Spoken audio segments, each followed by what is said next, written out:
हर रोज एक नई कहानी देखने के लिए चैनल को सब्सक्राइब करें और बेल आइकन दबाना ना भूलें। करिश्मा बहुत सुंदर थी। जितनी सुंदरता उसके चेहरे पर झलकती थी, उतनी ही प्यारी उसकी आवाज है। वैसे तो करिश्मा अपने कॉलेज में हमेशा सिंगिंग कंपटीशन में जीत जाया करती थी।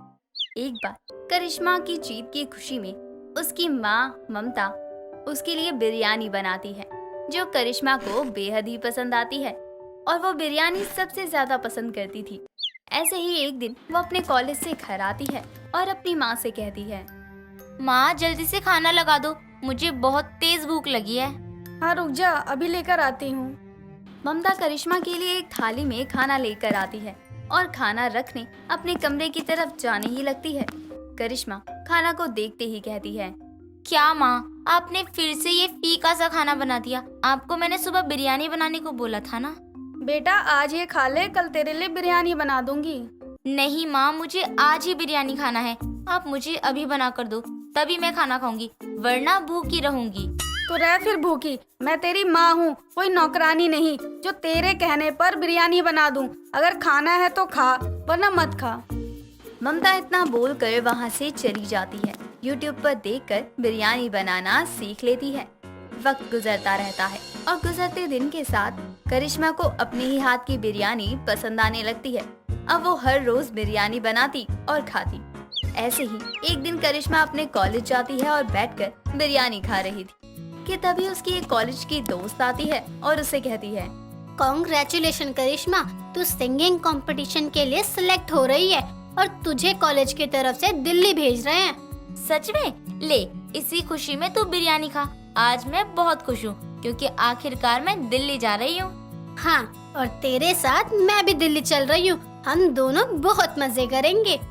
करिश्मा खुशी से नाचने लगती है और करिश्मा उस दिन बहुत खुश थी। अगले दिन सुबह उसके कॉलेज में सिंगिंग कंपटीशन की अनाउंसमेंट होती है। करिश्मा के साथ उसकी दोस्त भी उसके साथ दिल्ली जाती है। करिश्मा बहुत खुश थी और वो अपने घर आकर अपनी माँ से कहती है, माँ, मैं सिंगिंग कंपटीशन में सिलेक्ट हो गई और मैं कल दिल्ली जा रही हूँ। तू अकेले जा रही है या कोई और भी जा रहा है तेरे साथ? हाँ, मेरी दोस्त शिखा मेरे साथ दिल्ली जा रही है। अब तो मैं दिल्ली देख लूंगी। आराम से रहियो और कोई कुछ खाने को दे तो खाना नहीं, बाहर की कोई भी चीज, वरना तेरा गला बैठ जाएगा और तू हार जाएगी। अरे माँ, आप भी ना, मैं कोई बच्ची नहीं हूँ जो कुछ भी खा लूंगी। चिंता मत करो। और अब सोने जा रही हूँ, मुझे तो कल का इंतजार ही नहीं हो रहा है। अच्छा ठीक है, सो जा, कल सुबह तेरे लिए बिरयानी बना दूंगी, तुझे पसंद है ना? ममता इतना बोलकर करिश्मा के कमरे की सारी लाइट्स ऑफ करके अपने कमरे में चली जाती है।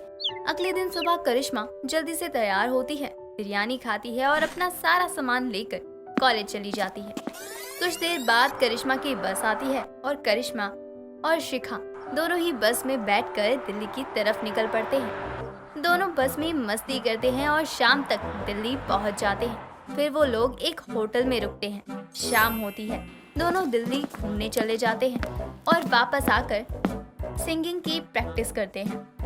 ऐसे ही कुछ दिन निकल जाते हैं और एक दिन करिश्मा उदास बैठी हुई थी। तभी उसकी दोस्त आती है और उससे कहती है, क्या हुआ करिश्मा, तू इतनी उदास क्यों है? मैंने बहुत दिनों से बिरयानी नहीं खाई है। अभी मैं अपने घर होती तो रोज बिरयानी खा रही होती। हम घर कब जाएंगे? अरे कोई बात नहीं, मैंने सुना है दिल्ली में बहुत अच्छी बिरयानी मिलती है। हम लोग शाम को चलेंगे खाने। नहीं, मुझे घर का ही खाना है। बाहर की बिरयानी पता नहीं कैसी होती होगी। काश कोई घर की बिरयानी दे जाए। ऐसा तो मुमकिन नहीं है ना मैडम। आपको कहीं नहीं जाना है तो हम आपके लिए हिला देंगे, ठीक है? ठीक है। करिश्मा इतना बोलकर सो जाती है और शिखा भी बाहर चली जाती है। शाम को बिरयानी लेकर जब वो आती है और करिश्मा को प्लेट में निकाल कर खाने को देती है। करिश्मा बिरयानी को खाने के लिए शिखा को भी कहती है, पर शिखा मना कर देती है और करिश्मा बिरयानी खत्म करके रात का खाना खाए बिना ही सो जाती है।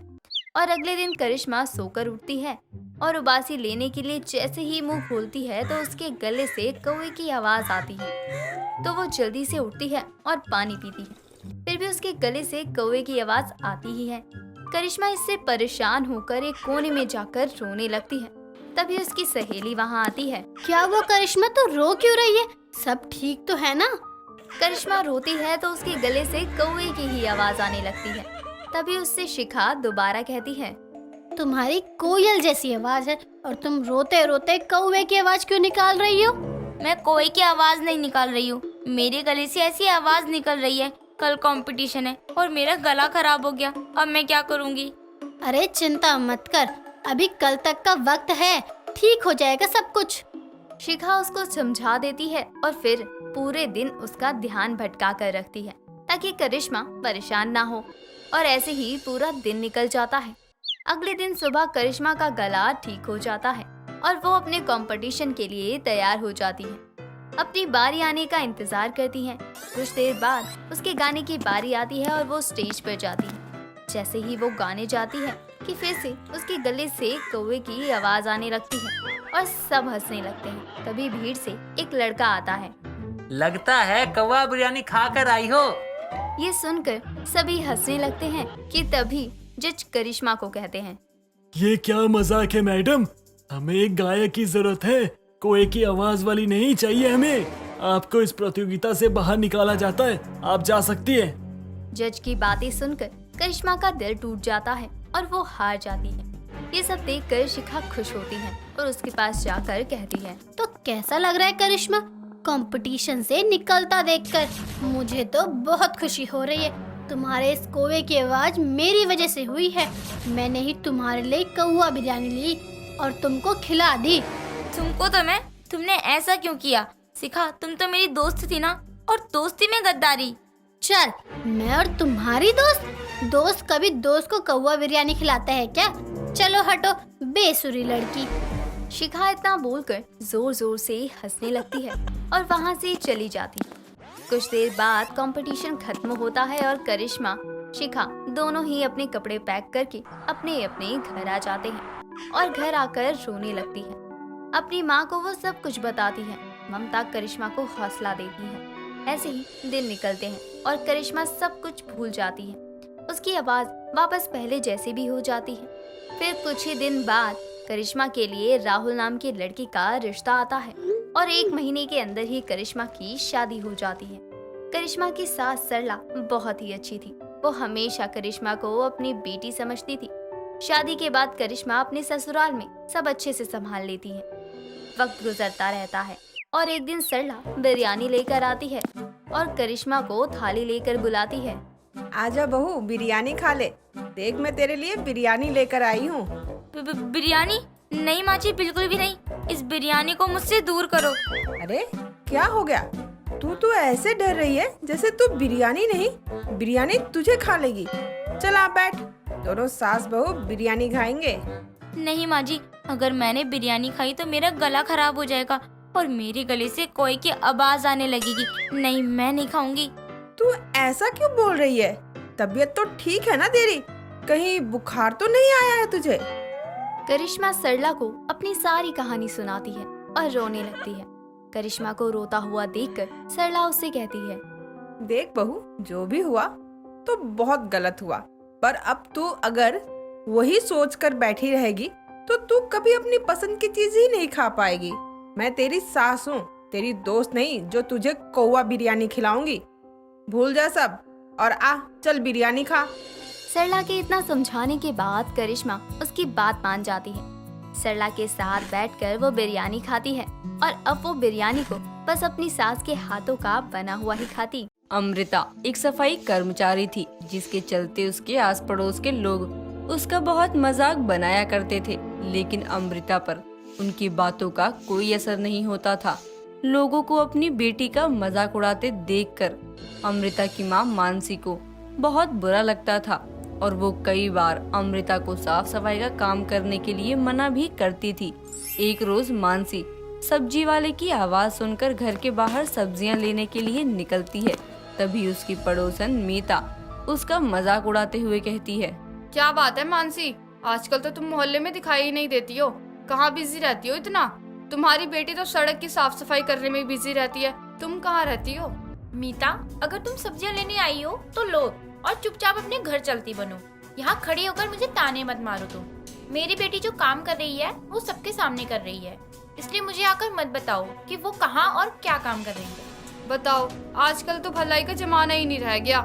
मैं यहाँ तुम्हारे हालचाल पूछ रही हूँ और एक तुम हो कि तुम्हारे तेवर ही नहीं खत्म हो रहा है। मुझे तुम्हारी परवाह की कोई जरूरत नहीं। तुम अपनी परवाह अपने पास रखो। मुझे अच्छी तरह से पता है तुम क्या करने की कोशिश कर रही हो।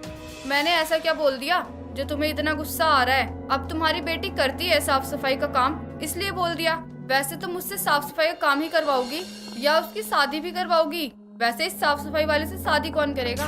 तुम्हें मेरी बेटी की शादी की परवाह करने की कोई जरूरत नहीं। उसके लिए मैं जिंदा हूँ अभी। और मेरी बेटी जो भी काम करती हो उससे जब मुझे कोई परेशानी नहीं है तो तुम्हें किस बात की बेचैनी हो रही है? रही बात की उससे शादी कौन करेगा, तो भगवान ने सबकी जोड़ियां बनाई है। जब जिसके हाथ होने लिखी होगी हो जाएगी। मानसी इतना कहकर वहाँ से चली जाती है और गुस्से में रसोई का काम करने लगती है। तभी उसकी बेटी अमृता वहाँ आती है और अपनी माँ को गुस्से में काम करते हुए देखकर उससे कहती है, क्या हुआ माँ, आप बर्तनों के साथ लड़ाई क्यों कर रही हैं? किस बात का गुस्सा दिखा रही हैं आप इन बर्तनों पर? तुझसे क्या मतलब? तू जाकर अपनी साफ सफाई का काम करना, कहीं कोई सड़क गली छूट न जाए तुझसे। माँ, आपको तो खुश होना चाहिए। आपकी बेटी की सरकारी नौकरी है और एक आप है कि आप गुस्सा करती जा रही हैं। खुश? किस बात पर खुश हूँ मैं कि मेरी बेटी शहर की गलियों और सड़कों का कूड़ा साफ करती है? आग लगे ऐसी सरकारी नौकरी पर। भगवान ही जाने कहाँ और कैसे होगी तेरी शादी। माँ, आपने ही तो सिखाया था कि कोई भी काम छोटा या बड़ा नहीं होता है, और आज आप खुद ही मेरे काम का मजाक बना रही हैं। आपसे मुझे ये उम्मीद नहीं थी। आज आपने मेरा बहुत दिल दुखाया है। दुनिया कुछ भी कहे फर्क नहीं पड़ता है, लेकिन वही चीज कोई अपना कहता है तो बहुत तकलीफ होती है। अमृता इतना कहकर अपने कमरे में चली जाती है। ऐसे ही समय बीतता है और समय के साथ अमृता की शादी एक सौरभ नाम के लड़के से हो जाती है और वो शादी करके अपने ससुराल पहुंच जाती है, इस बात से अनजान कि उसकी बहू क्या काम करती है। उसके ससुराल वाले सरकारी नौकरी वाली बहू पाकर बहुत खुश थे। समय बीतता है।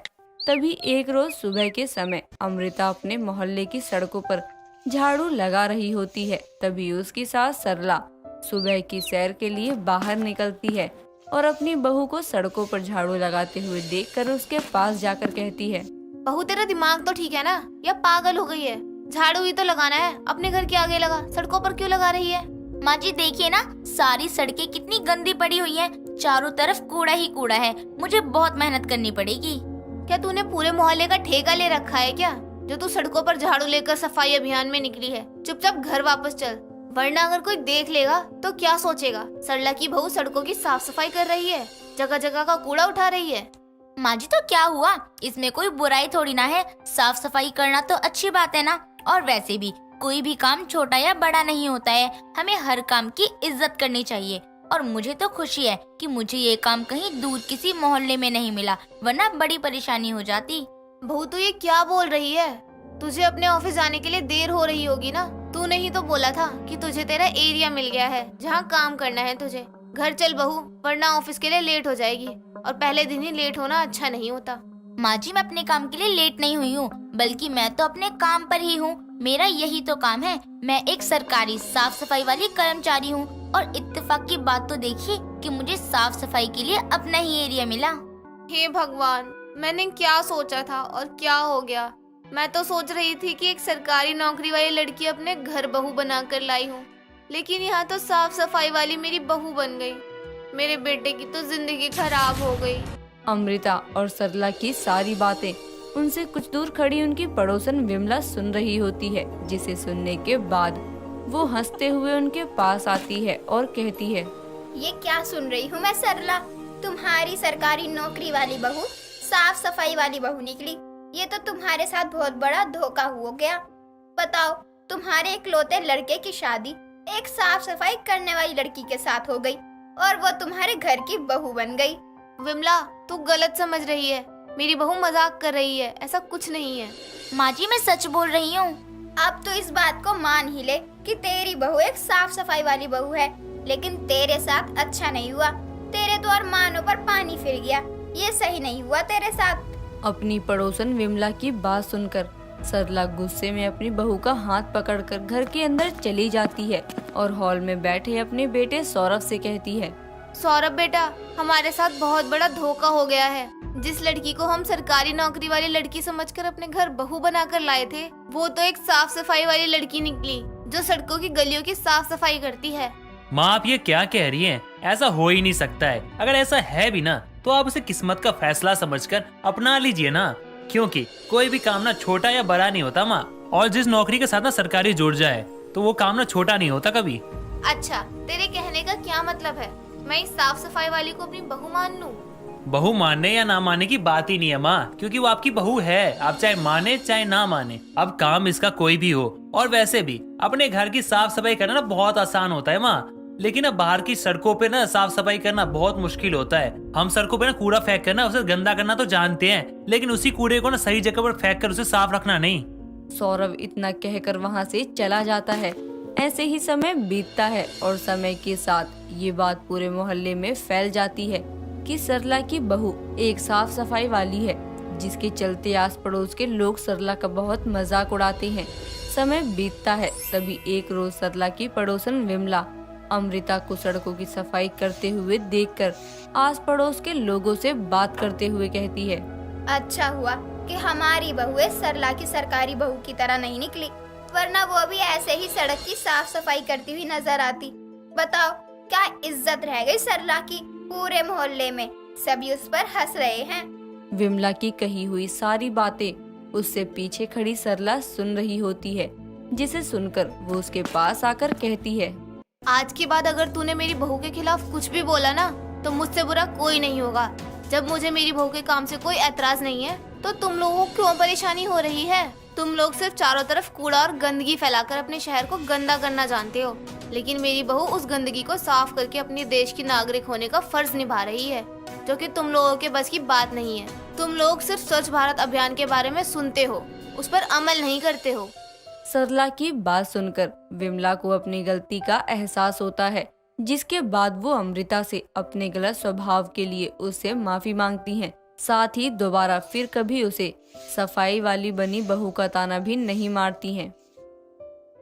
नूपुर अपने चेहरे पर बार बार हो जाने वाले पिंपल से बहुत परेशान थी और ज्यादातर वो उन्हें मेकअप से छुपाकर काम चलाती।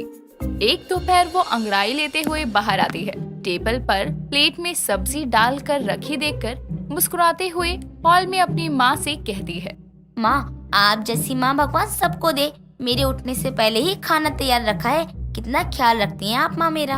रखना ही पड़ेगा, औलाद है तू मेरी, और खिला पिला कर ही तो तुझे ससुराल भेजूंगी ना। और गलती कर दी आपको टोककर, मैं खाना ही खा लेती हूँ। इतना कहकर वो खाना खाने बैठ जाती है और पहला निवाला खाते ही सब्जी की तारीफ करते हुए कहती है, क्या मसालेदार सब्जी बनाई है माँ आपने? वैसे कौन सी सब्जी बनाई है समझ नहीं आ रही। कमल ककड़ी की सब्जी बनाई है। कौन सी ककड़ी? कड़की नहीं, ककड़ी, कमल ककड़ी। अच्छा माँ, आजकल घर में पैसों की भी ककड़ी चल रही है, इसलिए आप ये अजीब अजीब सी सब्जियाँ मुझे परोस रही हो ना। बंदरिया क्या जाने कमल ककड़ी का स्वाद। ये अजीब सी कमल ककड़ी कितनी महंगी आती है, अंदाजा भी है तुझे? वो तो बगल वाली कांता बहन दे गई थी, तो मैंने सोचा दोपहर के खाने में बनाकर इसे खत्म करूं। अच्छी लग रही है कि नहीं?